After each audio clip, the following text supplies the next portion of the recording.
بعض وقت میں عقل سے انسان فیصلہ کرتا ہے کہ یہ مفید ہے. ڈاکٹروں نے کہہ دیا کہ اس الماری میں سیب رکھے ہوئے ہیں، تمہیں سیب کھانے کی ضرورت ہے، لیکن عقلاً اس نے تسلیم کر لیا.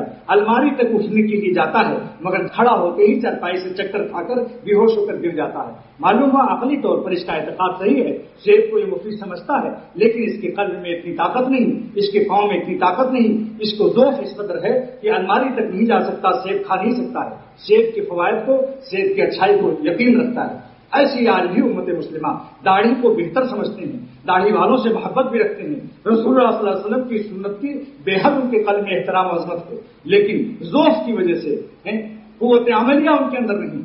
لہذا اس کی ضرورت ہے کہ وہ اہل اللہ کی صحبت میں آنا جانا رکھیں. وہی ڈاکٹر ان کو انجیکشن لگائے گا، وٹامن بی کمپلیکس کا سیرپ پلائے گا، پھر وہ اٹھ کر کے خود جائے گا الماری تک اور سیب کھا لے گا.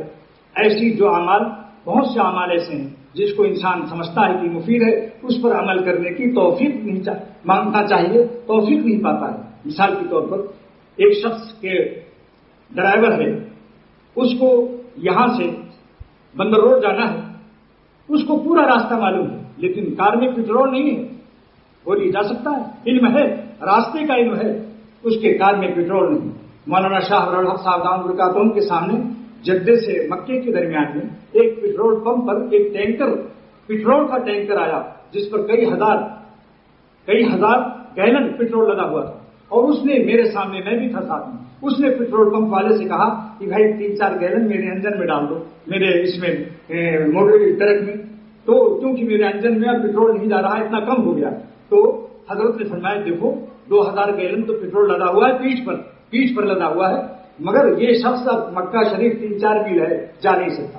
معلوم ہوا کہ راستہ بھی معلوم ہے اور پیٹرول پیٹھ پر لگا ہوا ہے ٹینکر کے، لیکن انجن میں پیٹرول نہ ہونے سے اور وہاں پیٹرول نہ پہنچنے سے وہ کیا نہ خود اس پیٹرول سے فائدہ حاصل کر سکتا ہے، نفع لازم، اور نہ کسی کو پیٹرول پہنچا سکتا ہے.